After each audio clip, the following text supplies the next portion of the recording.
মিলিত হতে বাধ্য হয়েছে বিধানসভার আভ্যন্তরীণ কিছু অগণতান্ত্রিক পদক্ষেপ গ্রহণের প্রতিবাদে। যে বিষয়টাকে ভিত্তি করে প্যান্ডামোনিয়াম সৃষ্টি হয়েছে বিধানসভায়, বিষয়টা হচ্ছে এই মুহূর্তে ত্রিপুরার একটা অত্যন্ত জরুরি গুরুত্বপূর্ণ জ্বলন্ত বিষয়। 10,323 শিক্ষক, অ্যাডহক শিক্ষক, আপনারা জানেন 31শে মার্চ সুপ্রিম কোর্টের নির্দেশের পরিপ্রেক্ষিতে তাদের চাকরি আর থাকছে না। এটা প্রথম সরকার শুনেছে বা ত্রিপুরার মানুষ শুনেছেন বা আমাদের শিক্ষক ভাই বোনেরা শুনেছেন, ঘটনাটা না। দীর্ঘ সময় ব্যাপী এই বিষয়টি নিয়ে চর্চা চলছে। আমি বিস্তৃত আলোচনায় যেতে চাইছি না, সুনির্দিষ্টভাবে যেটা বলতে চাইছি, আমাদের বক্তব্য ছিল কি হাইকোর্ট ত্রিপুরা, কি supreme court, government of India 10,323 সম্পর্কিত প্রশ্নে যে অবস্থান গ্রহণ করেছেন তার সাথে আমরা সরকারে থাকার সময়ে একমত ছিলাম না।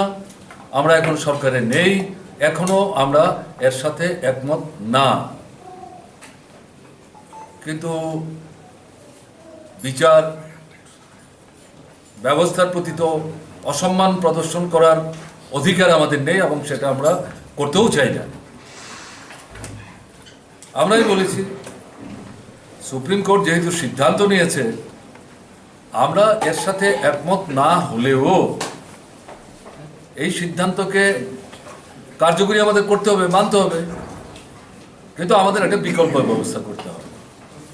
এই 10,323 তাদেরকে তো আমরা ভেসে যেতে দিতে পারি না। আপনারাই এই প্রশ্নগুলো আমাদের সামনে উপস্থিত করেছিলেন, এদের এখন কি হবে, এদের ভবিষ্যৎ কি। ত্রিপুরার নূতন সচিবালয়ে সাংবাদিক বন্ধুদের সাথে যেখানে আমরা সাধারণত মিলিত হই, সেই কক্ষেই প্রশ্নগুলো উত্থাপিত হয়েছিল। আমরা অত্যন্ত আত্মবিশ্বাসের সাথে দায়িত্বশীল ভূমিকা ভবিষ্যৎ দিনে পালন করব এই প্রতিশ্রুতি রেখে বলেছিলাম, এদেরকে আমরা ভেসে যেতে দিতে পারি না। তো আমাদের শিক্ষা দপ্তর, সমাজ কল্যাণ, সমাজ শিক্ষা দপ্তর, এই দুটো দপ্তর একসাথে মিলে কথা বলেন, আইন দপ্তর তার সাথে যুক্ত হন, বিকল্প আমাদের সামনে আসে। এগুলো আপনারা জানেন, আমি বিস্তৃত আলোচনায় যেতে চাইছি না। 13,000 পোস্ট সেখানে নতুন করে তৈরি করা হয় এবং তার যে রিক্রুটমেন্ট রুলস সেটাও চূড়ান্ত হয়, ইন্টারভিউ হয়।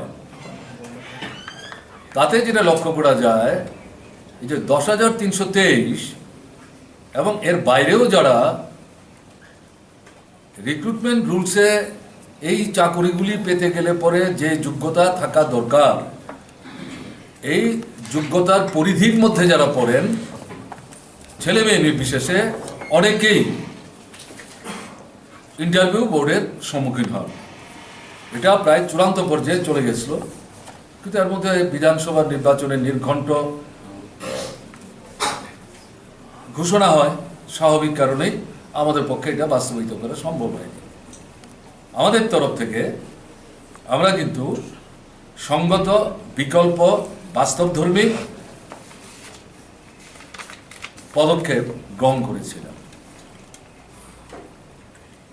এবং প্রথমত 10,323 এই চাকরিগুলি নষ্ট করার জন্য মামলা কারা করেছেন আপনারা জানেন, আমি এগুলি বলতে চাইছি না। সুপ্রিম কোর্টের রায়ের পর এই বিকল্প ব্যবস্থা যখন আমরা গ্রহণ করলাম, তাকে আটকাবার জন্য মামলা কারা করেছেন এটাও আপনারা জানেন, আমি এ নিয়েও বলতে চাইছি না। এবং সুপ্রিম কোর্ট সেখানে এই সৃষ্ট পদগুলো এগুলোকে স্থগিত করে দিয়েছেন, না এগুলি এখন নিয়োগ করা যাবে না, মামলা হয়েছে। আমরা অপেক্ষা করছিলাম।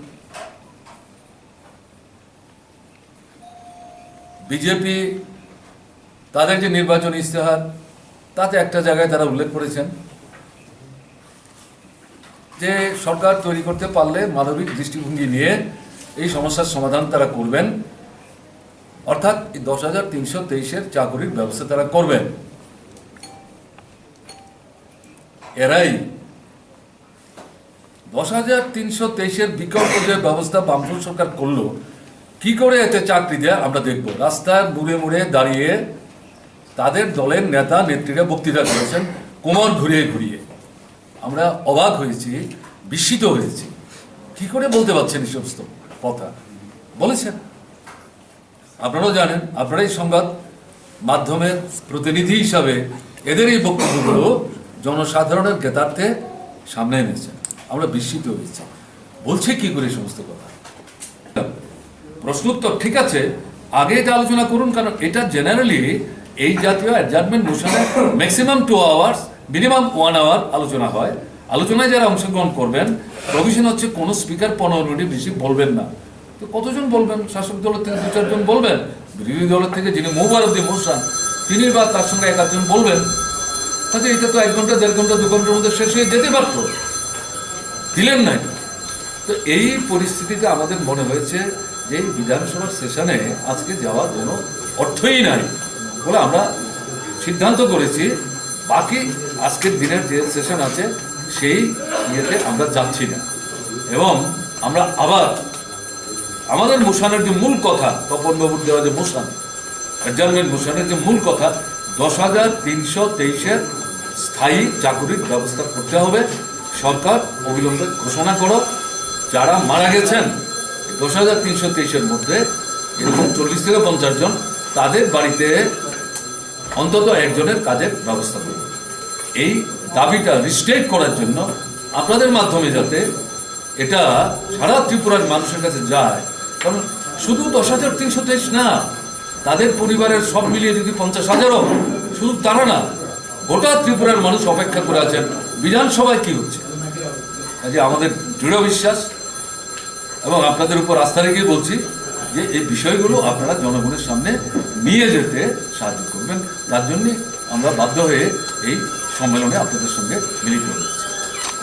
কালকে শুনছিলাম, কিন্তু যাদের মাধ্যমে শুনছিলাম বিষয়টা আমাদের কাছে পরিষ্কার হচ্ছিল না। রাতের বেলা আমরা অপেক্ষা করছিলাম আজকের পত্রপত্রিকা দেখার জন্য। পত্রপত্রিকা দেখলাম, আপনি যা বলছেন মোদ্দা কথা হচ্ছে না, আমরা মানবিক দৃষ্টিভঙ্গি নিয়ে ভিশন ডকুমেন্টে আমরা যে কথা বলেছিলাম সেটাকে বিবেচনায় রেখে এই সময়ের মধ্যে আমরা 10,000 12,000-এর মতো বিভিন্ন দপ্তরের নন টেকনিক্যাল পোস্ট আমরা খুঁজে বের করেছি।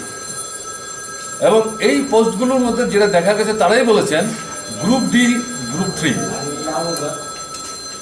তাহলে এই জায়গায় তাদেরকে আমরা নেওয়ার জন্যে একটা স্পেশাল কনসিডারেশন যাতে তাদের আমরা নিতে পারি, তার জন্য আমরা সুপ্রিম কোর্টের কাছে যাব। বিস্ময়কর ঘটনা,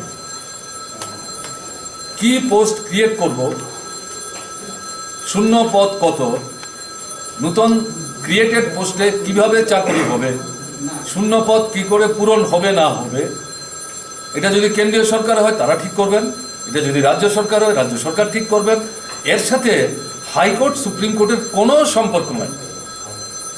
হাইকোর্ট সুপ্রিম কোর্টে মানুষ যদি সরকারের নেওয়া এই পদক্ষেপ সম্পর্কে কোনো প্রশ্ন থাকে তারা যেতে পারেন, এই প্রশ্ন সেই প্রশ্ন তুলে। যেমন আমাদের বিরুদ্ধে গেছেন হাইকোর্টে, হাইকোর্টের সিদ্ধান্তের পর আমরা চ্যালেঞ্জ করলাম, তারপরে সুপ্রিম কোর্টে গেছেন।